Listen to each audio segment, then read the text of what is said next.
We live, baby.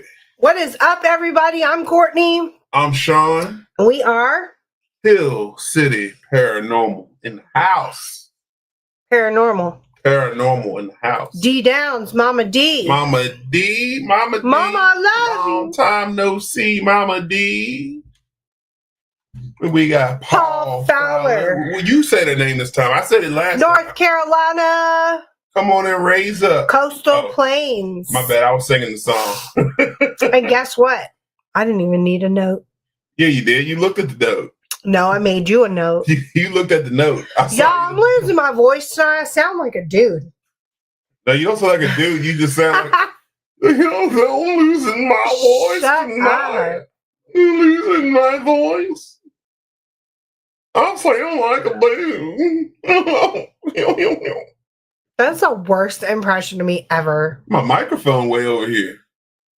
Hopefully nobody heard you. All right. James I look Brady. like a cheerleader. All right. You were a cheerleader back in the day. I was. James Brady, spirit-led paranormal. Research. Whoop, whoop.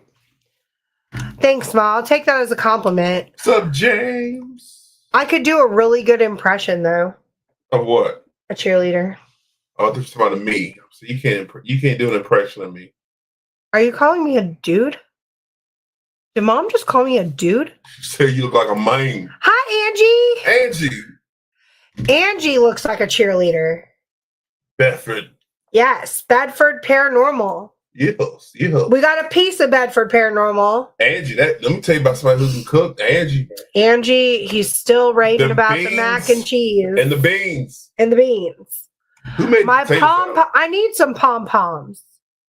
Anybody in here make pom-poms? We need paranormal pom-poms. Paranormal pom-poms. Paranormal pom-poms. Y'all, you have no idea. I could totally brand that. If anybody steals that from me, you're going to turn into a ghost. That's a nice way of saying that. Daryl Paulette, another piece of Bedford Paranormal. And the Spirit of Clover Hill. And you doing the shout-outs tonight. The historic Appomattox County Jail. Ooh. Aren't you a good one? You know, these glasses. I knew it. Angie was a cheerleader. I could tell. Angie looks like she was just straight up going, burn. It's cold in here. There must be Bedford in the atmosphere. Hey, Michelle. Michelle. The Haunted Apartment. Y'all check her out on YouTube, TikTok. All you gotta do is type in her name right there. Plug it in, screenshot it, save it. She's got a good little series going on. All right. Without further ado, guys, we are going to welcome to the show Central Virginia Paranormal Society. Where's your camera, Carl and Carrie? We're working on it. Okay. Hey, Debbie. Debbie Cushman. Miss Cushman. Forever will be the Haunted Octagon Mansion at 585. Forever. I miss talking to Debbie, too. Forever. I do miss talking to Debbie. Yeah. Uh-oh. Oh, we lost you. Oh, no. Central Virginia. Baby, come back. Hello. Where'd y'all go? Hello. My souls. My cousin, Emily.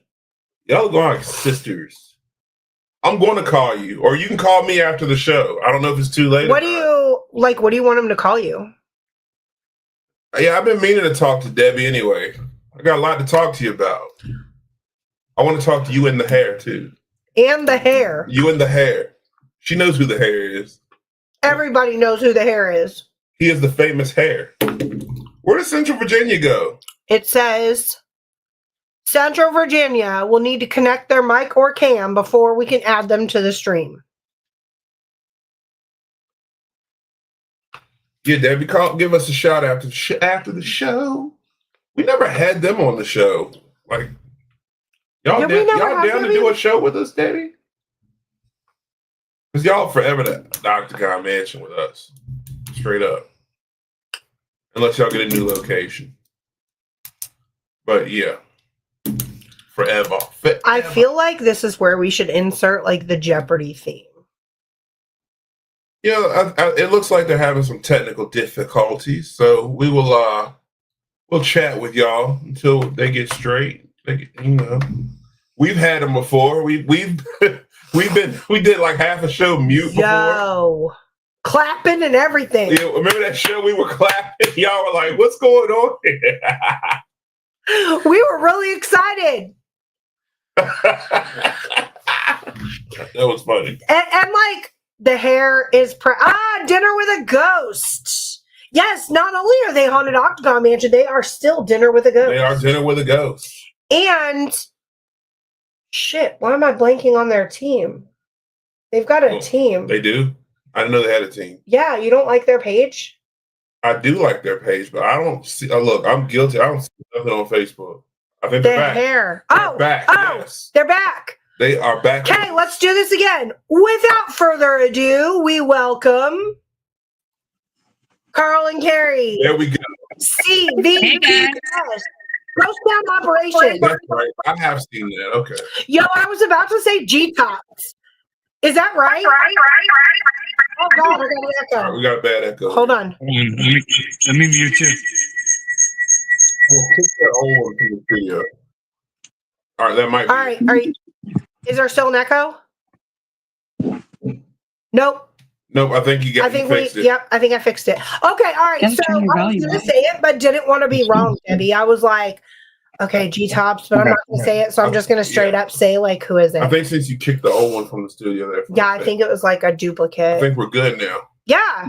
Central Virginia Paranormal Society, what's up? Welcome.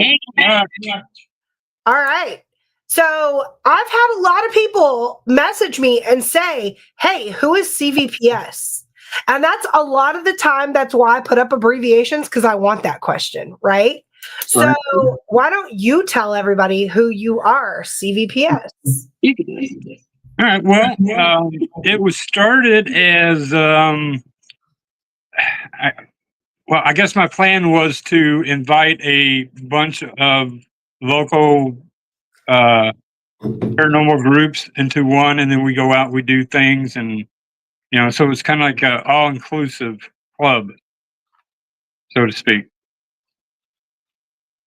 Okay. Makes sense.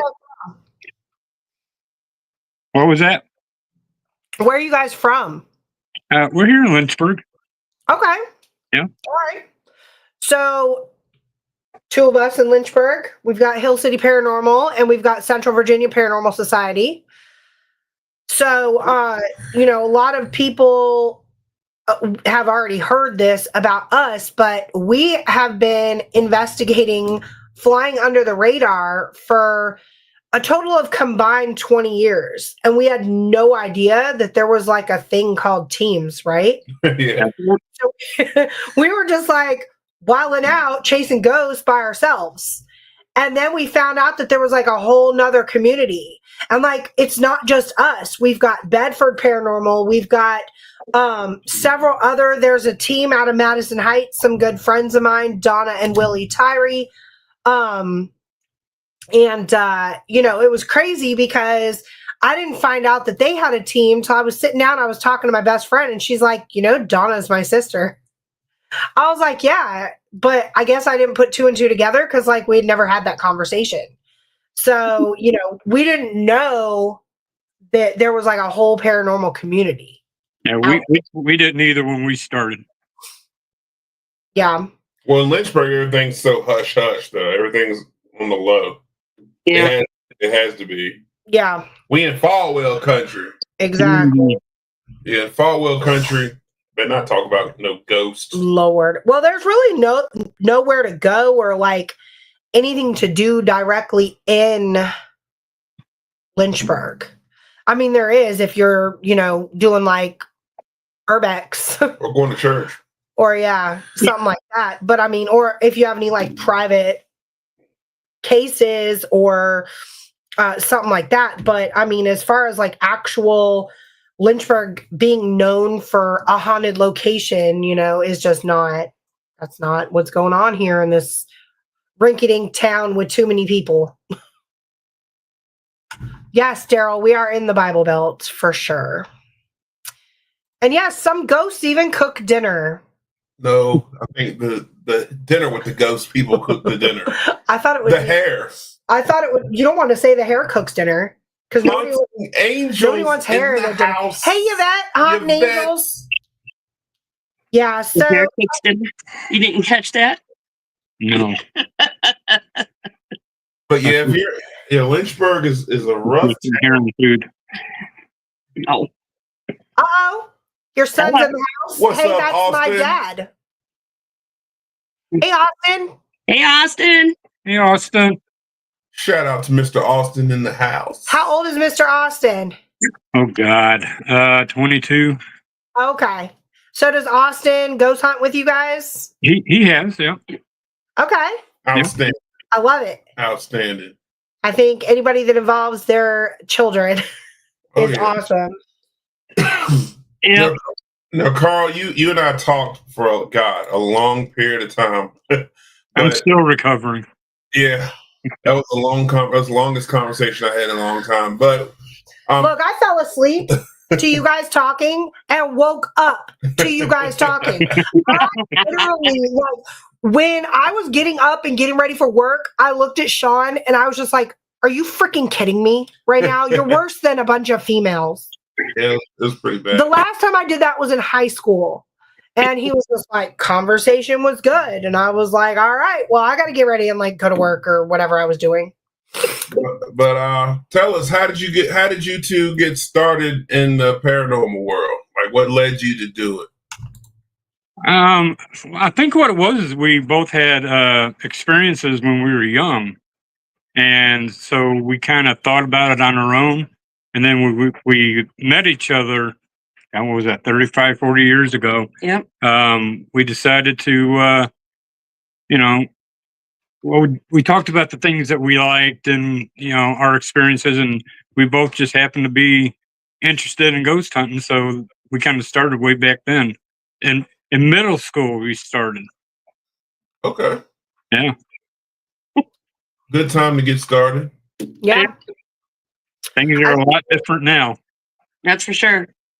I think me and you are the only ones who don't have that like collaborative, we both had experiences story. Like, I think you just kind of told me about your experience and I was like, I just think the shit's cool. So let's go do it. Right. Because I'm weird.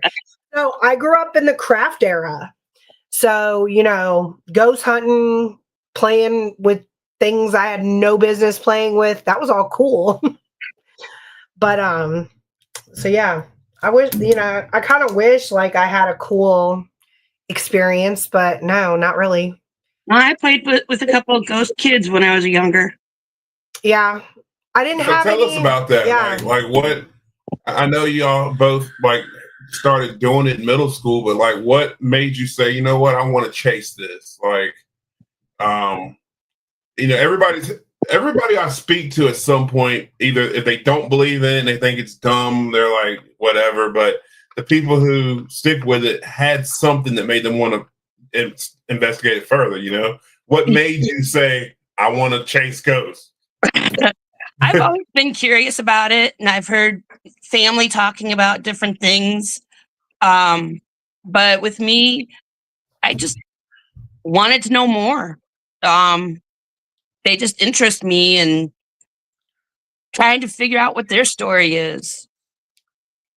Gotcha.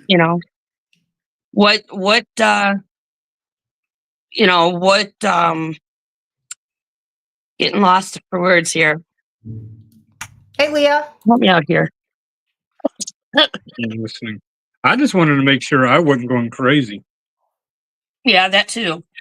That's a common thing that I hear nowadays. Is we have a guy we're working on an actual home case right now, and that was his main thing to us, is that he doesn't want us to get rid of nothing. He doesn't want us to clean the house. He just wants to know that am I going not crazy? cleaning anybody's house. And so that's the biggest thing he wanted us to do, is to confirm that he's not going psycho. Yeah. And I'm not going to lie. Like, when I first started talking to this gentleman, I was like, this is interesting, the stuff he's telling me. And believe it or not, from the evidence we were able to gather, he's not going crazy. So unless we're all going crazy together, which is Right. interesting. Oh, good question, James. So we got a question from the chat. Mr. James Brady said, "What's your most memorable experience on an investigation?" Mm. For me, I would say it was my first EVP. Ooh. Tell us a little bit about that. Or it's been so long, I'm trying to remember what it was. But it was just more of the fact that I caught something that wasn't there, and to me that was proof, and that was before I got any videos, anything. That was my first thing, and that's what kept me involved. Right. Once I found out there was something there, I put everything I had into it. Yeah, EVPs are wild. They are. Yeah. Yeah, they're pretty crazy. Hard to debunk that too. Very hard. It is. I always tell people who always shoot at me and say, that stuff y'all do is fake and this, that, and the third. I'm like, well, explain a voice that comes through when it's just you in an empty room. Where'd Right. that come? How about you, Carrie? I would say when I was out by my parents for a while, we used to go to some abandoned houses. And one of the houses that we went to, the upper level was all collapsed down, so we couldn't investigate the upper level. But taking pictures on the outside of the house, my brother actually caught a picture of a apparition up in the upper window. Ooh, those are always good too. Yeah. But we did a lot of amateur stuff with my brother when we were out by my parents. Well, even her mom went out with us. Yep. That's cool. Yeah, we get your mom involved. Yeah, my mom, my mom, my dad, my brother, one of my sisters. we're all into it. So we got Mr. Austin says, where was your favorite place to investigate in and why? Really, I think it was the last house we were in. Because we used to have little things that would happen, and we couldn't figure out who was doing it. There was a guy apparently that committed suicide in the house, and then I had my friend's ashes in there as well. So it was either, to me, it was one of those two. And because of the things that were happening, it was probably, I was betting on my friend because he was that joker guy that would tap you on the opposite shoulder, try to get you to look the other way, So it was just the funny little things that were happening, nothing malicious or anything like that. But we were laying in bed one night, and we just got in bed, and we heard, what was it? Wow. And just plain as day, you heard it. And I looked at her and just said, hey, did you just hear something? She said, what? I said, well, what did you hear? She said, wow. I said, yep, me too. And we had a cat, and the cat stood up and was looking at the door coming into the bedroom. I have no idea who that was or whatever. So when we finally moved out of that house, when it was empty, back my son Austin was over there with us. We all sat in different rooms, and we did an EVP session for almost an hour. And right at the end, we all got something. When I said, there was about 30 seconds left, it's now or never. We all got something. Me, I got a distant scream. Even though you could tell it was coming from the house, it was distant. And somebody got walking, and somebody got moaning, I think. I think Austin had the moaning, and I had footsteps. We all three got something different, even though we're in the same place. But to me, that was probably my favorite place because it was somewhere that I knew. There really wasn't. I'm not the type that wants to go to these places and know all the history, because then you can kind of. To me, it messes with my head. I want to hear this because other people heard it, or I want to see this because other people have seen it. I'm going to go in blind and not know what I'm going to get out of it because everything you get is fresh and it's personal. That's a good point to make. Some people like going in blind and I can understand that because it kind of, if you know everything, it kind of leads you. Like you'll hear an EVP, and if you know there's a kid named Jesse that died there, then no matter what the EVP is, it's going to lead your mind to hear Jesse, or you're going to all night long, everywhere you go, you're going to see Jesse. Is that you, Jesse? Jesse. I watch investigators do it all. They'll at the whole night long. You hear Jesse. Is that you, Jesse? Jesse. All night long. That's all you hear. So yeah, going in blind does definitely have its perks. Me, I like to know a little bit of history. I don't want to know every detail. I just like to know just enough to kind of get an idea about where we're at, what we're doing. But yeah, that's a good thing that, going in blind. I think that's what we've started leaning towards.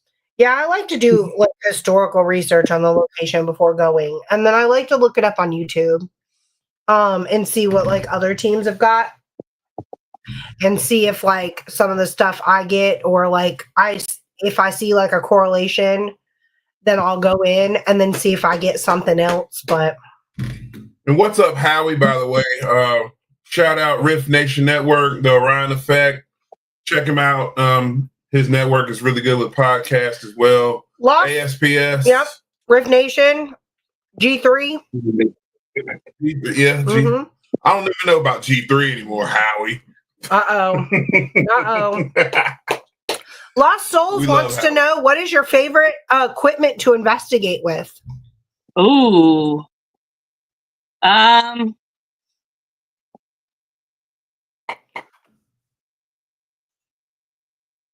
just more or less liked using just a voice recorder. Okay.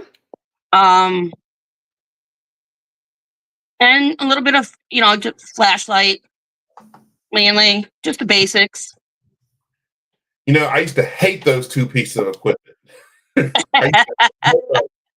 I'm serious. I used to snarl at people that told me recorder. It's funny you say that. Now, my two favorite pieces, well, one of them, the recorder's a favorite now, but continue. I'm sorry to cut you off. Oh, you're fine. Go ahead.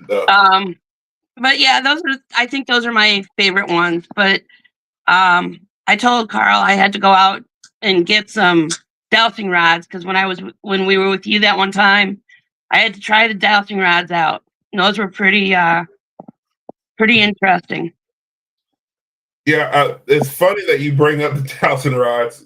For the longest time, from whatever time y'all came out there till the time I actually talked to Carl for the first time on the phone, our team was telling us about this person who used the dowsing rods to find a grave. Yep. They told us that story over and over. I had no idea it was y'all. Like I had no idea that was y'all who did that. I thought that was a cool story because me personally, I would never use dowsing rods. I drink way too much caffeine for it. I don't have a steady hand anymore like I used to. There's a guy named Mitch Silverstein. He made a little thing for dowsing rods where you put it down in there and it locks in, and because you can manipulate it with your hands. Yeah. You hold your hand wrong, it moves it and everything. Well, this locks it down in there. Now you can still hold on to them, but it keeps it where it needs to be. And you walk. It's almost like a steering wheel almost, and you walk around with it. And so it takes out all the where people say you're faking it or you're making it do that and all that. But he made a little device, and it's really cool. I wouldn't mind getting one. Yeah, I'll have to look that up. So Angie said she goes in blind most of the time, but rich history is one of the reasons why she investigates. Amen. It helps build a foundation for the investigation. Amen. Amen. John Sullivan, Fredericksburg Paranormal in the house. Shout out FPRI. What's up, Sullivan? Mr. Sullivan's one of our. I forgot how many times I say Sully. We like to investigate with.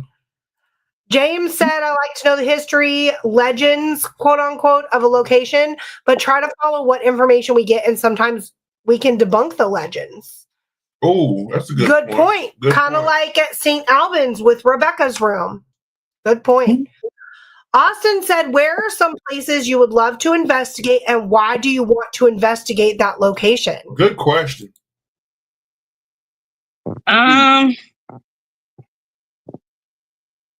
Well, I could tell you, I don't like doing graveyards, cemeteries, because when you put it out there, I'm so worried that a kid's going to go in there and start tearing up the headstones and acting up and all that. Not that I wouldn't go investigate it.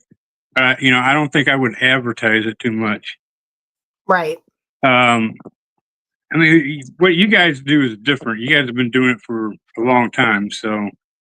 I don't know, where would I want to go investigate?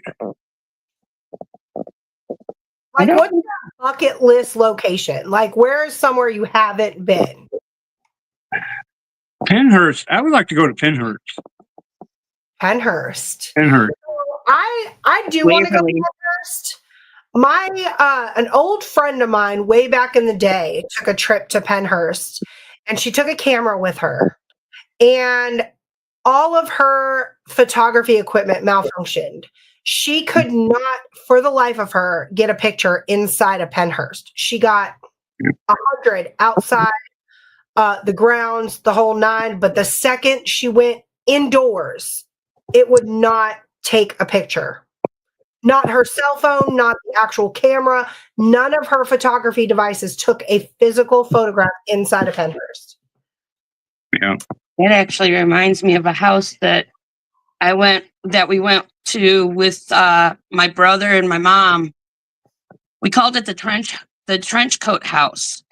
It was an abandoned house, and there was a trench coat that was hanging on off the rafters in the attic. It was a walk-in attic. And everything that we tried when we got up to the attic would not work. My mom and I started feeling really sick to our stomachs. So we ended up going outside. And when our group went outside, you were able to see green lights going through the windows, like as if it was going towards the stairs to come down the stairs. And my brother took some pictures was able to get some pictures of the cellar area. And when we got to the car, every single one of those pictures from the cellar were wiped out. They were all of just one spot on the ground that we had crossed over to get over to the car. See, that's interesting because I've actually been doing a lot of research on that recently. Like, we've been watching several different YouTube videos where equipment has malfunctioned, whether it be but it's always like videography or photography equipment. It's never really anything else, especially because I watch a lot of YouTube anyway. A lot. But we watch more of the amateur YouTube channels. If you have 10,000 followers, if you're a friend of mine, I'm going to give you a follow, I'll watch you, whatever, cool, but I want to see the raw dog. I don't want to see a bunch of editing. Right. I don't want to see a bunch of I want to see you go in there and talk to a wall and hope it talks back. Right. That's what I want to see. So I found a channel last night, actually, and I want to say the team was 4D Paranormal. And the thing that caught my attention the most was all three of them went to this particular location, and one person got some shuffling sounds on an EVP, not anything that was really anything. Second dude got nothing. He got nothing. And they did 30-minute increments. And then the third dude, his equipment was just wilding out. All of his K2s were going off. He set K2s all behind him, and they were just going off. And he was one of the ones that caught my attention and made me go down the rabbit hole of why does certain equipment malfunction. So the first piece of equipment that malfunctioned for him was the GS2 laser grid. Which mine's done that. We were able to debunk that piece of equipment malfunctioning because we've had ours malfunction. And when we took it back to the manufacturer of this piece of equipment, they told us exactly why it malfunctioned, and we were able to rectify that situation. It was simply a dead battery. Flat out. When your battery dies, the laser works, but the screen doesn't. So anybody out there that has a GS2 laser grid, if your laser is cutting on and your screen is not, charge it. Or Very throw simple. external battery on it. Or put an external battery pack on it, okay? But what caught my attention was he had been filming for like an hour, and then all of a sudden you watched his cameras. Like, he had them in a line. He had like a Phasm cam, a static cam, and then he had like his handheld and his GoPro. And like down the line, they each started malfunctioning. So first the Phasm cam died. You saw the light cut off. Static cam cuts off. And then his that he's holding in his hand starts getting like this gray line across the middle of it. Like it's like staticking out. It was really bizarre, almost like an old TV, right? Mm-hmm. And yeah, James, I think it was fourth dimension paranormal or 4D paranormal or something. Anyway, so I started to go down the rabbit hole of that. And my conclusion of photography and videography equipment malfunctioning is the amount of energy that's required for a spirit to manifest. They're able to draw off of those pieces of equipment quicker than any other piece of equipment, like say a K2 or I don't know, freaking a cell phone or something like that. So are they drawing off equipment or are they manipulating the equipment though? I don't know. That's the question. But that's kind of what I came up with. Now, is there any other locations that you want to go to? I know you mentioned Penhurst. Is there any more? We have a whole bucket list over here. Yeah. Me too. I like the asylum. Is places I would like to go. I got to plug one in for you, St. Albans. Yeah. There you go.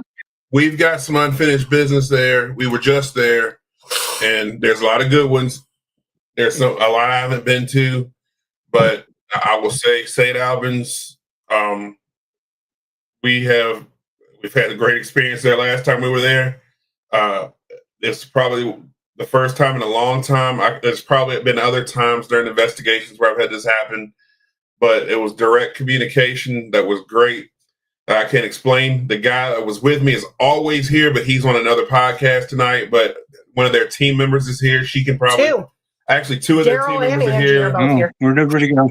He explained to them what happened. They can vouch for what I'm about to tell you.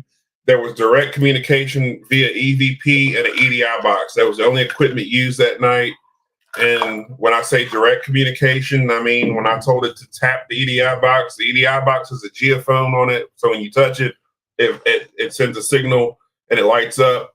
It was direct communication with that, plus voice response with a EVP. And when I say it wasn't one of those whisper, and you had to figure out what it is, it was a direct voice. It was direct voice answers. And I do have those clips. I meant to send it to Angie and Daryl, but I forgot. I will get that to y'all. But this was going on for about an hour and a half, 2 hours. It was a crazy night in there. The first time we went, it was crazy that night too. So I highly recommend that. If you like asylums, definitely go there. St. Albans, great place. You know what? There's somebody that just entered our chat that I think could answer and shed some light on. Tyler Darnell, the haunted photographer. And FPRI. Yep, and a member of FPRI. Tyler, do you find that your photography and videography equipment is manipulated more so than any other equipment? Let me know in the chat. I'm curious. Austin said, during any of your investigations, do you think maybe any of the spirits may have followed you home? Yeah, Austin's trying to figure out if he's coming over for dinner anymore. No, he's sitting right here with us. Austin, I don't know. Are there any spirits? Well, I can't say one followed me home, but right here is the ashes of my friend. Hi, friend. What's your friend's name? Michael Sullivan. Hi, Mike Sullivan. Welcome to the podcast. So we used to have those experiences with him, or little things that would happen. So I gave the ashes to one of our other mutual friends, get it out of the house, and things stopped.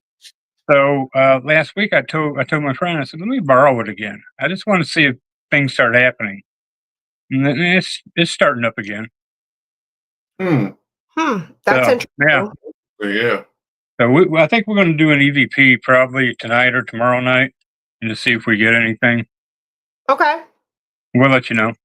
Yeah, definitely keep us posted on that. We personally, hold the rule not to investigate in our own home. Those that have been tuned into our podcast before know we inadvertently bought a haunted house. Yeah. We did not know that the previous owner died like 3 months prior to us closing. So we found out when we were like, "Hi, neighbor," and they're like, "Hi, tragic. What happened to the previous owner?" And we're like, "What happened?" But speaking of haunted objects, though, and things like I just recently, so we have two. I was just about to bring that up. 2 properties. I should go grab it, but I'm a huge gun collector. Anybody who knows me knows that I love old guns, and one of them happens to be that's been ever created, which is the M1 Grand, and or Garand, however you choose to pronounce it. And it's a battle used M1 Grand, and I noticed that I've been finding it racked open, and it takes anybody who's ever handled an M1 Grand. You have to pull the charging handle back in order to rack it open, and it stays racked open. And to pull that back, you have to use a pretty considerable amount of force to pull it back. And I know that I close it, and they're famous for when you do close it, you have to push the magazine down to close it, because the whole thing grand thumb came from soldiers pushing it down and getting their thumb caught in the charging handle. So it's staying racked open after I know I closed it, and I'll go in a few days later and find it in the gun cabinet racked open again after I know I closed it. So I'm like, and the crazy thing about this, you guys, for everybody that's listening, the crazy thing about this is Sean did not tell me about this for several days. But in the middle of the night, my dogs were jumping up and barking for no reason. And like, I am not the person to wake up when I'm tired, y'all. I'm going to say it. I'll publicly say it. I'm cussing everybody out in the house if you wake me up. So, I'm waking up 2, 3, 4 o'clock in the morning yelling, "Shut the F up," to 2 dogs that are barking at nothing, because my German Shepherd will save you from the air. Okay. So I would hear like a noise, like in my sleep, almost like a click. And then the dogs would start barking, and now I'm yelling, and now I'm pissed off because it's always 30 minutes before your alarm goes off, right? Mm-hmm. And so I'm just like, what the heck? And I didn't say anything to Sean. He didn't say anything to me. And then finally, after a couple days, he came to me and he's like, "Courtney, I keep finding this gun racked open." And so I was like, in my mind, I played, how would it sound when you rack a gun? Chick, chick, right? That noise. And it was almost a click. And so I'm hearing a click. The dogs are barking. I'm not putting 2 and 2 together because there was no other part of the 2 to put together. But once he told me that, I'm like, I wonder if that's what's happening in the middle of the night. My dogs are hearing it, and then he's finding it the next day while I'm at work, racked open. And I told him when he collected all his memorabilia, don't bring that shit in this house. He keeps getting these rifles that were actually found like on the battlefield, like in dead soldiers' hands. Oh, dude. So now I probably have a house full of dead soldiers running around. James said he's going to do some EVPs in the hotel in Cleveland tonight. Let's see. Sean, you need to put a camera on the M1 and see what's going on. That's a good idea. Yeah. That is a really good idea. We could let a cam go. I just started finding this out. Like I said, if you ever handled an M1, you have to put a considerable amount of force on that charging handle to get it to rack open.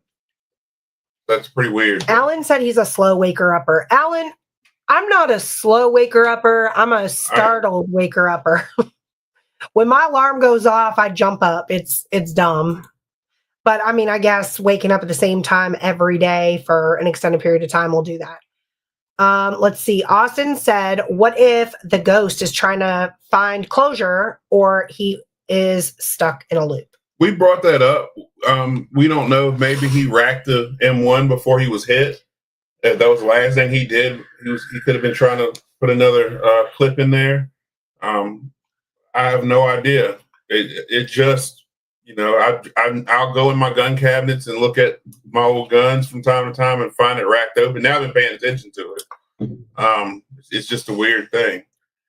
But the next question is, you mentioned graveyards earlier, and I'm curious. I ask a lot of paranormal investigators this. Do you think the graveyards are haunted?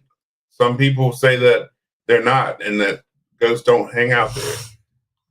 I want to get y'all's take on that. I think they are.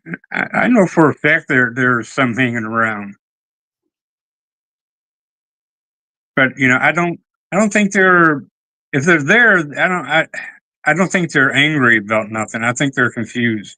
Yeah. Yeah, a lot of people have different opinions. Some people say that, you know, ghosts do not hang out there, or why would they hang out there? And you know, my answer to that usually is, why would I hang out somewhere and brutally murder? Hi. Oh God, Sorry. Hey, Ronnie. He is here. He's the guy I was talking about that was with me at St. Albans when we were investigating. Oh well, bye. Well, bye, Ronnie. But middle finger to you. But there's a lot of people who say, you know, one way or the other. So I like asking that question about cemeteries. Do you think that ghosts are there or not? So I guess Michelle says ghosts and spirits are definitely in cemeteries. Carl and Carrie think they're in cemeteries. From my experience, I've seen them in cemeteries. Yeah, we are always in a cemetery. Everywhere we go, we're at a cemetery. Ronnie, I did not think you would miss this. I thought you were pulling my leg. And Angie said you're a weirdo. Like the high and by thing, weird. I agree with Angie. Girls got to stick together. Yeah, we are constantly in a cemetery everywhere we go. Giving creeper vibes. We're the weirdos that's always in a cemetery. It I definitely have my hair played with in the cemetery, so I got EVPs in one, so they're there. I've got. We're quite partial to one in particular. But I've got photographic evidence that there are apparitions in cemeteries, but most of our apparitions came from a cemetery. I will say, when ASPS came out to do some research for us, that night was probably the craziest night. Like, I purposely did not take any painkillers that night. Guys, I was like 3 days post-op, but I was not, like, from a major surgery, I was not going to miss this investigation. So I'm like, I'll just sit somewhere. It doesn't matter. So I didn't take any of my meds that day, just so I could have, like, a clear head. And the amount of shadow figures that I saw. Oh, God, yeah. Like, that caused us, you know, when you're going up the hill, I'm going to say this to y'all because you've been there, but when you're going up the hill, we actually, like, slammed our brakes because somebody crossed the road in front of us. And we had, like, people all over the cemetery. So we weren't sure, like, if it was somebody. We didn't want to hit them, you know. And then it was like when we looked for that somebody and said hello, like nobody spoke back.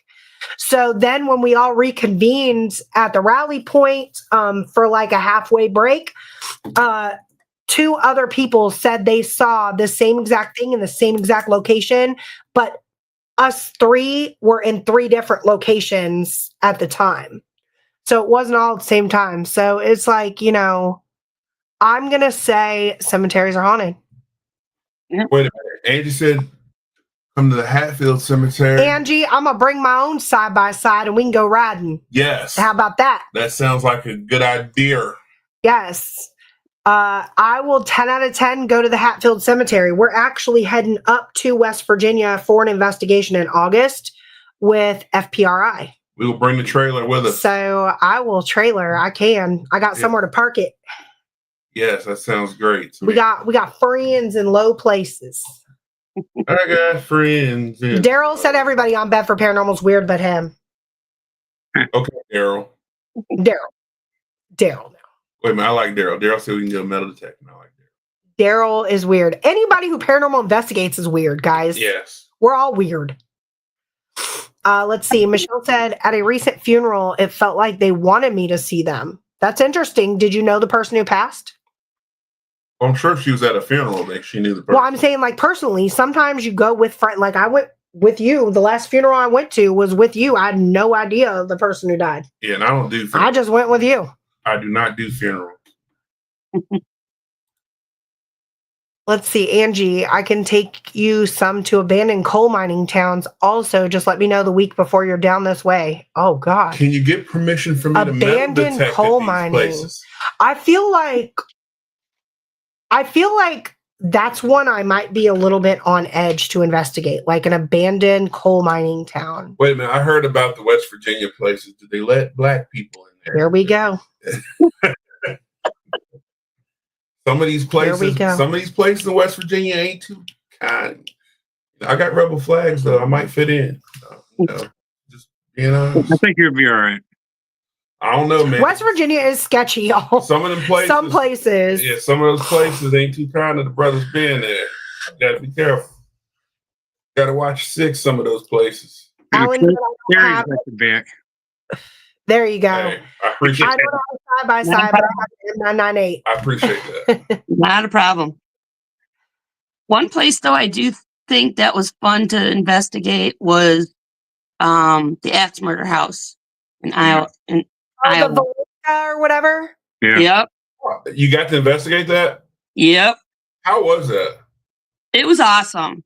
Really? Yeah. We had flashlight activity.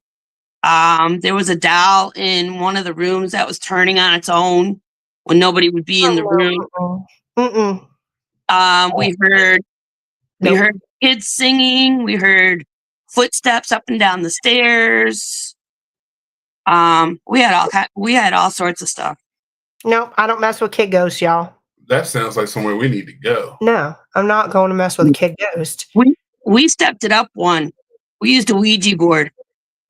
Oh Lord. How did that go? So Ouija boards are frowned upon in the paranormal community. So how did it go when you okay, so let me back this up. A lot of locations frown upon use of Ouija boards. I don't understand that. This is a location that allows that? I don't know if they really even knew that we had it, to be honest. Because what they do when they had the group, they actually let you have run of the house on your own. There's no guide there with you. You get to go and investigate on your own. Okay. And you can leave when you want to. You don't need to stay the whole night. It was pretty interesting. So did you find that activity ramped up after use of the Ouija board, or was the activity pretty consistent no matter what? It was consistent no matter what. I don't think the Ouija board played a factor into it. No, not really. To be honest.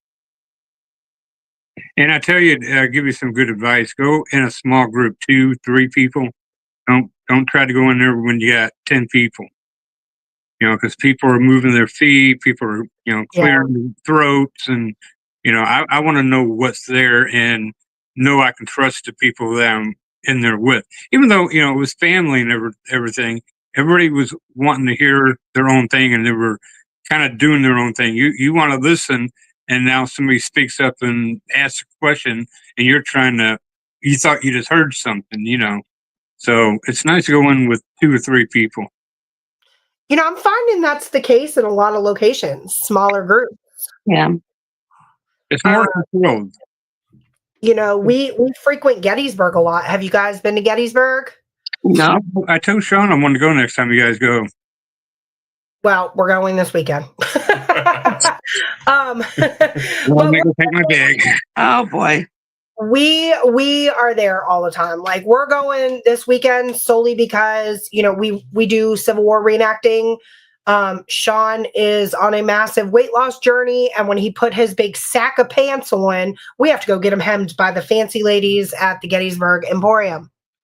So we're just going up there. And actually, we've got some stuff that we decided we're going to do. Like, we're going to stop at Antietam, with a recorder. No, it's okay. We're just going to go check out the battlefield. I don't care. So, I just... The reason I brought it up is because we hop on Gettysburg Paranormal Society's Publix almost every time we go, at least one. Yep. And The one thing I will recommend if you guys go is to call and ask for the latest possible tour.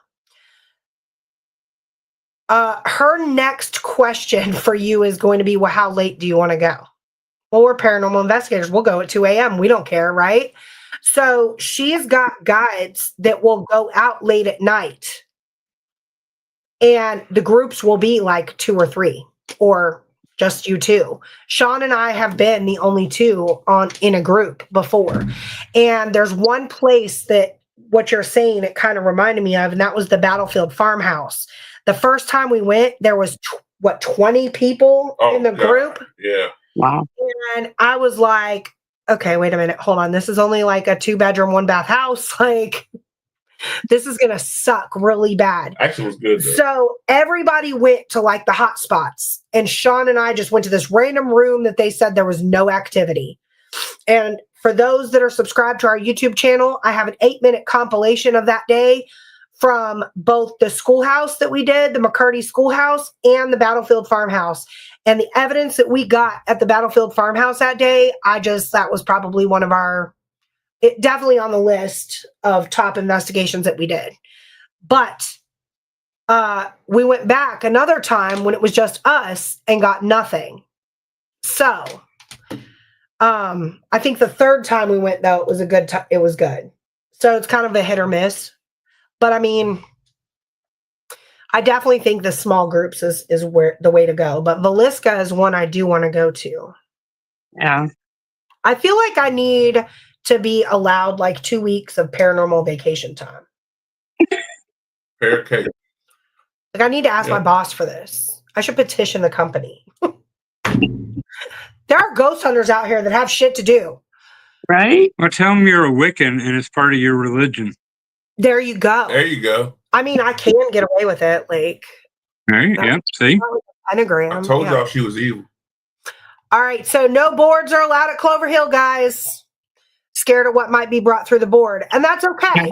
Yeah. Certain locations, like that is okay. We respect the location. Absolutely. Clover Hill's right there in Appomattox. That's a good location to go to. Guys. And they picked up a second location. They got the jail too. Appomattox Jail. Oh, wow. Which will be there in a couple weeks, right? Yep, 2 weeks. Yeah. The jail is not the original jail that's on the battlefield. It's actually the third jail that was built. But and now it's like a jail / museum. But I mean, it's not over investigated. Good time to start booking it. Yep. Angie said there's one house in Jenkins, which is an abandoned coal mining town that she won't go in. Angie, when we come to West Virginia, can you make some beans and macaroni, please? That's my request. That woman can cook. Yes, Alan. A late time should have less noise contamination. That's key. Alan, that's a good point. Sam from Wyoming. Hey, Sam. Sam, what's up? All the way from Wyoming. So how often do you guys investigate? Well, we haven't too much here lately. Like I told Sean, we had a house fire and we lost everything. So, we're slowly rebuilding our equipment. So as soon as I think we get some more stuff, we'll go back out. I'm sorry to hear about your house fire. That seems to be more of a common thing recently. One of our equipment makers' whole house burnt down. All of his equipment in it too. Tragic. I hate to hear that. Yeah. She said she got you on the beans and mac and cheese. Get a bomb.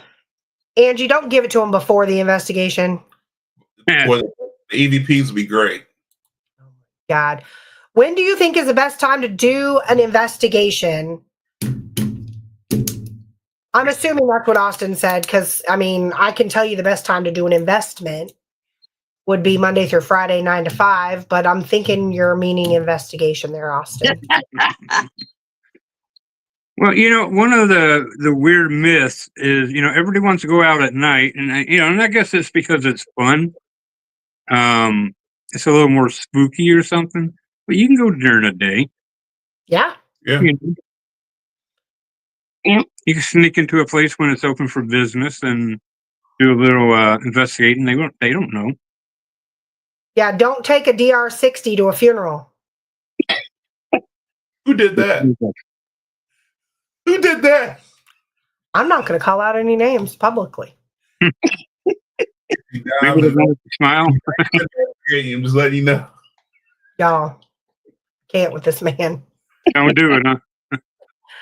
I had to literally babysit him. Why are you telling people this? Because I don't know why it was in your pocket at a funeral. You want to hear something terrible that I want to do? I'm just used to carrying it, all right? Go ahead. I'm sorry.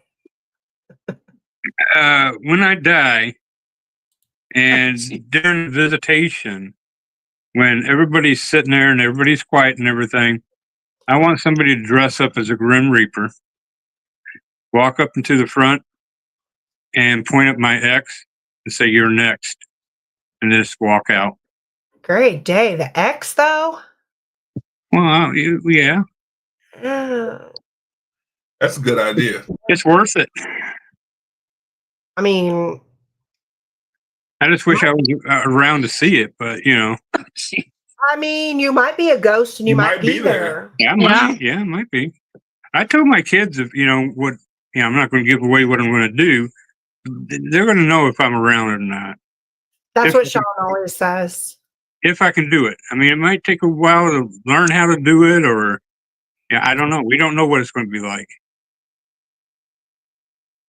That is true. Oh, that's right. Take a drink. That's a good point, Angie. I've gotten some of my best evidence during day investigations. Most investigators work, and late at night is our free time. This is true. That is a lot of the time. So Alan brought up a good point earlier about that. Nighttime investigations obviously are ideal. There's less noise contamination, less people, less traffic, less everything. Secondly, I like investigating at night because when you're in a dark place, your other senses are heightened. So if I'm sitting in a dark room, I'm hearing better, I'm seeing better. I know that's weird, but I'm seeing better. I feel things differently, stuff like that. But I have gotten good evidence during the day just as much as during the night. So do ghosts wear watches? The answer is no. They don't. They might. They might have died with a watch on. I'm not sure. I'm talking like figuratively, not literally. But they can't get those fingers to wind it up. So Yeah. So the battery died with them. Yeah. I mean, great EVP at that graveyard in the daytime. Yeah, we Told me did. to move. Yeah, we did. Sean was standing on a grave, and the young guy said, "Move." Wow. And he said, "Well, why do you want me to move?" I said, "Sean, you're standing on a fucking grave. Get off." So that became like a joke from there. But that was wild. It was just you and I in the cemetery. Nobody else there. Nobody around us. And I was standing on the grave of a young man. And I said, is there anything you want to tell me? And it said, "Move." Clear as day. It wasn't a whisper. Wasn't nothing you had to try to hear what it said. It was clear as day. Vocals and everything. Move. Yeah, you can't be standing on people's graves. Austin said, I had a moment when he was in the hospital. I heard my dad's voice say, "Hey, kiddo." And I say he needs to come up with something better than that. Yeah, no, "Hey, kiddo." Although, Austin, I will say, if that's something your dad has said all 23 years that you've been on this earth and you hear that after your dad passes, I think that's pretty special. And you will know at that point, it's one of those things. I mean, I don't know. I mean, if I heard, your uncle that recently passed away, he had a saying. Do you mind if I publicly put it out there? Most people, when you say, "How are you doing?" they say, "Good," right? His answer was, "All is well." We were conducting an Estes method, and Sean did not know he was communicating with his uncle, but the responses that I was getting back from the questions I was asking, when I said, "How are you?" Sean said, and he was the one that was under, "All is well." That's not a normal phrase. That was a crazy Estes method. That's just not a normal phrase. So if "Hey, kiddo" is your dad's thing, cherish that, bro.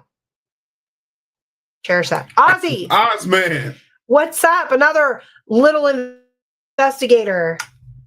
I told him from now on I'll Yeah. just smack him in the back of the head. Yeah. Yeah, you can do that too. Yeah. That is so precious. Treasure that. Yes. Are y'all fans of the Estes method? I've never heard of it. Ooh. Heard of it? So the Dr. Estes came up with a method. You take away the sense of seeing, and you put noise canceling headphones in, hook it to a spirit box. One person asks questions, or multiple people ask questions. You hear what the answers are. Yeah. Me personally, not a fan of it. I think we might have done it that night you guys were with us. Did we do it? Well, which night? One We've of been the more than once. Yeah, I mean that's typically like a popular thing that goes on during our. I don't remember you doing it. It might not have been that type of group. Yeah, some groups we do it with, some we don't. I don't remember. It depends on the vibe of the group. Is how we do it. If the vibe, some people are crazy about it and really want to do it. Some people don't. If you were in my group, we probably didn't do it because I'm not a fan of it.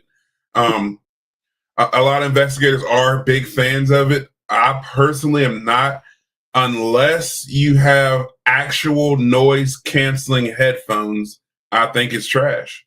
That's just me. That's my opinion. Investigators, if you're watching this, don't hate me for it. You can. That's fine. Austin, it's addicting.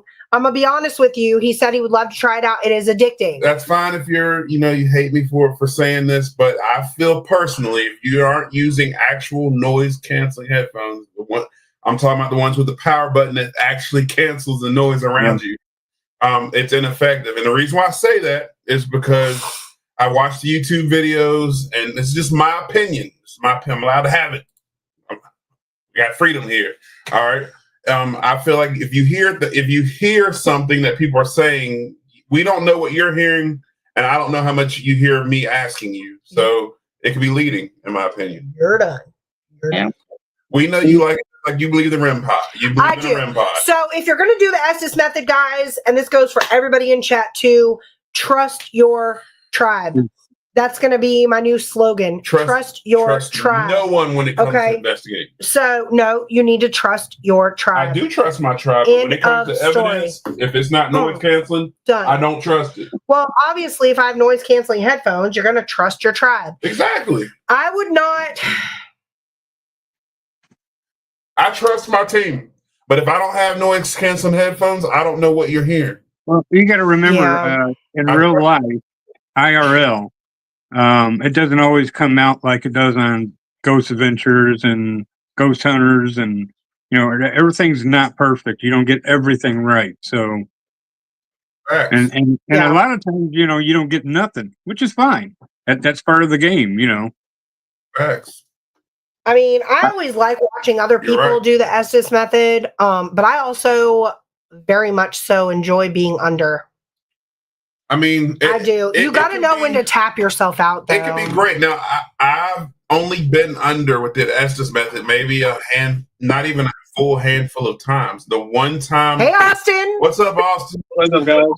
Look, Austin asked if I had any cool ghost stories. Are you ready? The one time that I was under and had a great experience was that time that my uncle came through that passed away. And I did not know we were even speaking to him. You were asking questions. I had the noise cancel and I could not hear nothing you were saying. I was just saying what I heard come through on the spirit box. I had no emotion behind it. I didn't get emotional, so I got home and watched the video. Yeah. And I did get emotional once I heard what you were asking and what I was saying, because nothing I was saying made sense to me. Nothing. I was saying a bunch of stuff that had made zero sense, because I had no idea what you were saying. You didn't even tell me what you were saying. All you said was, when you hear that, when you see what I was saying, you're going to get emotional. And I did. However, when I watch YouTube videos of people doing the Estes method, I kind of look at it and tilt my head like a dog. And I'm like, how much of that can they hear, though? Yeah. Some of it is really like blatant on YouTube. But to me, like they'll be like, the answers come so quick and so good, Like, let me know what your favorite color is. Red. It's like instantaneous. Like, yeah. Did the spirit box really say a color that quick? No, I didn't. So again, I'm not discrediting any team who doesn't use noise canceling. I'm not saying that anybody's faking anything. I'm not accusing nobody of nothing. I'm just saying, me personally, I'm an investigator that seeks real paranormal evidence. And I'm not even saying the Estes method does give you. All I'm saying is, unless you're using actual noise canceling headphones, I can't say that what you're doing is legit or not. That's just me. I feel like, to give you some advice though, Austin, I feel like if you're going to try it, like, make sure you know when to pull yourself out of it, because it can get kind of stressful. So like, I've been under and there's like multiple spirits talking, almost like they're having a conversation or an argument amongst each other.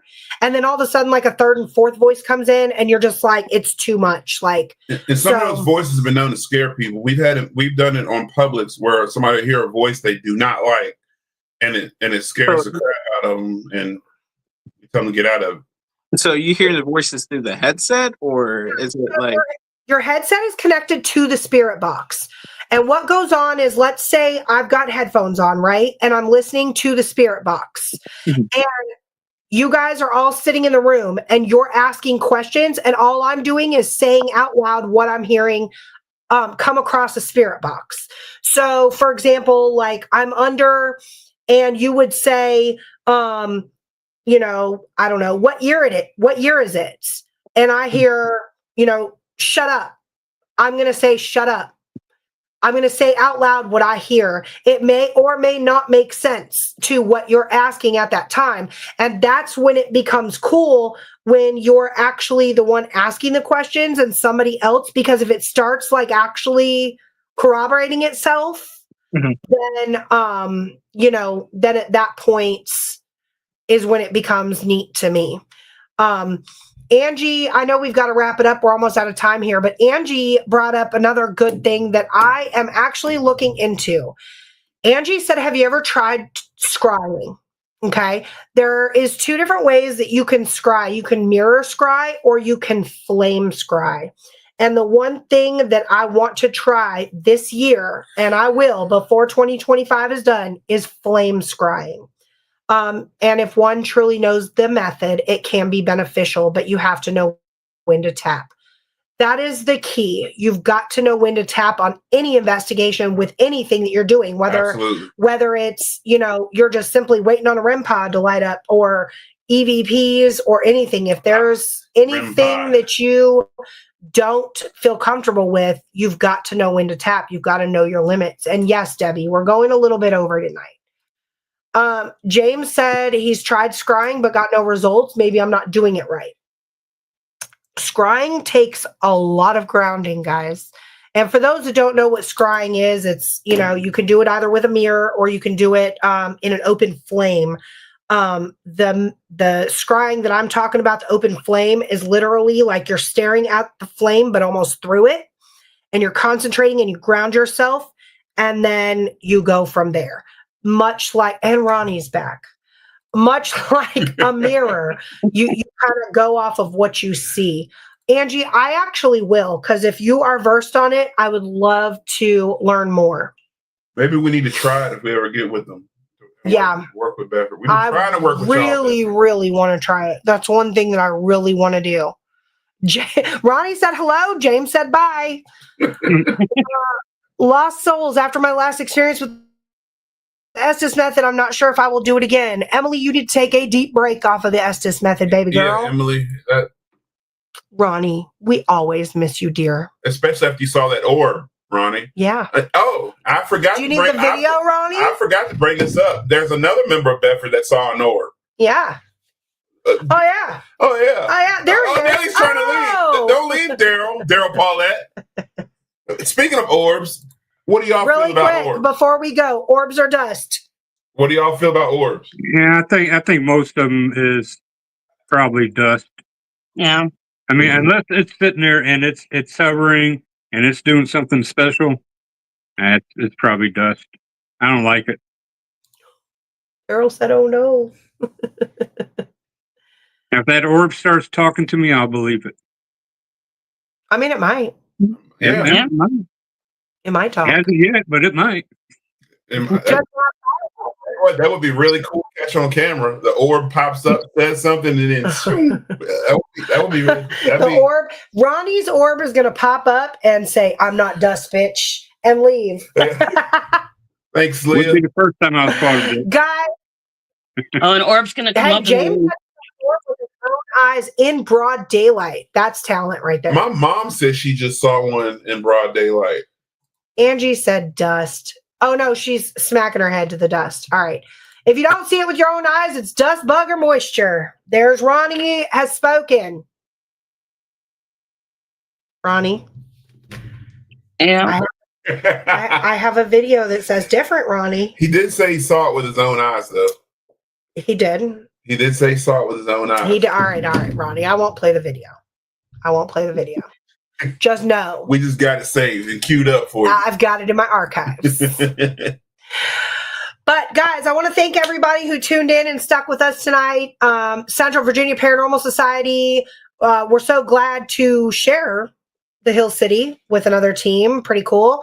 I always love collaborating with other teams, learning from other teams, and, hearing about other teams' experiences, guys, because, there is an infinite number of ghosts out here. There's not a competition. I know I'm probably going to ruffle some feathers there, but, there is not.